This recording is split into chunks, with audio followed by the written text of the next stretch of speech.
नमस्कार, आपके साथ मैं हूं मीनाक्षी कंडवाल। बुलेटिन में सबसे पहले हम आपको दिखाने जा रहे हैं हैवान रेपिस्ट का कबूलनामा। दिल्ली पुलिस के हत्थे चढ़ा इस हैवान ने खुद अपनी हैवानियत की कहानी बयां की। हमारे संवाददाता ने इस सीरियल रेपिस्ट से बातचीत की, आप भी सुनिए इसका कबूलनामा। इस वक्त हमारे साथ मौजूद है रविंद्र, वो शख्स जिस पर 15 बच्चों के कत्ल का इल्जाम है और उनके साथ बलात्कार का इल्जाम है। रविंद्र, ये बताओ, तुम पर इल्जाम लगा हुआ है, कितना सच्चा है कितना झूठा है?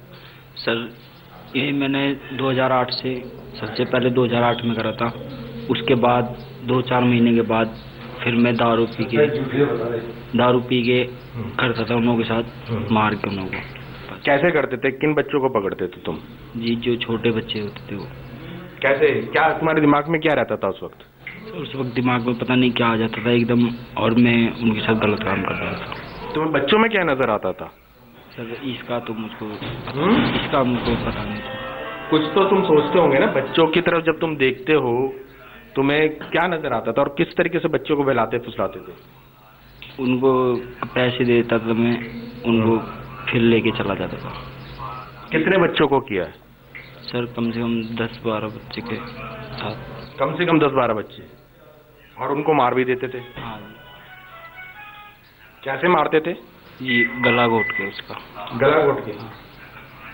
तुम जब ये सब करते थे तो तुम्हें एक बार भी ध्यान नहीं आता तो बच्चा है, कैसे तुम कर रहे हो ये सब? नहीं सर, दारू पी के ज्यादा नशा करके जब उनके साथ करता था। नहीं, एक किया, दो किया, कभी तुम्हें ग्लानि नहीं हुई कि तुमने बच्चा को मारा है? और 2008 से जब तुम कर रहे हो तो तुम कभी बीच में पकड़े नहीं गए? नहीं, 2014 में पकड़ा गया था मैं, फिर उसके बाद जमानत पे वापस बाहर आ गया था। नहीं, तो तुम्हें कभी ग्लानि नहीं हुई? कभी तुम्हें लगा नहीं कि तुम क्या कर रहे हो? हाँ सर, फिर सोचता था, एक आधी बार कभी सोचता था फिर। तो तुम्हें क्या, तुम जब कभी बच्चा नजर आता तुम्हें कैसा एकदम से जुनून चढ़ जाता? सर, एकदम दिमाग में पता नहीं क्या हो जाता था और फिर मैं उनके साथ गलत काम कर देता था। तुम तो बच्चों को मार के भी करते थे? हाँ, मैं मार के करता था। तुम भी बच्चे रहे, तुम्हारे घर में भी माँ बाप, तुम्हारे रिश्तेदारों के बच्चे, उनको भी नहीं तुमने बख्शा?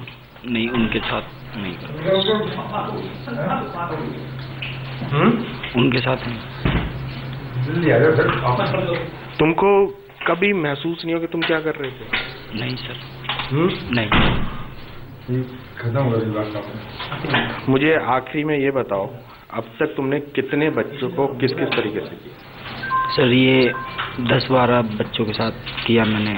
उनका गला दाब के, उनको मार के, उसके बाद करता था मैं उनके साथ, और फिर वहीं छोड़ के फिर मैं चला जाता। पुलिस ने कभी तुमको पकड़ा नहीं इस दौरान, 2014 से पहले? नहीं, उस दौरान कभी नहीं। कभी तुमको डर नहीं लगा पुलिस से? नहीं लगा था। फिर मैं ऐसे दारू पीते, फिर मेरे से ध्यान से उतर जाती थी, फिर मैं दोबारा दारू पीता, फिर दोबारा करता था। और ये जो बच्ची के साथ तुमने क्या क्या सोच के किया था? तुमने उसको भी, सन्नी को भी फंसाने की कोशिश की थी? हाँ जी, उसके कागज जेब में से गिर गए थे, उसका लाइसेंस और बिल्टी वगैरह थी 3-4, वो जेब में से गिर गई थी। तुमने कभी नहीं सोचा कि ये क्या कर रहे हो?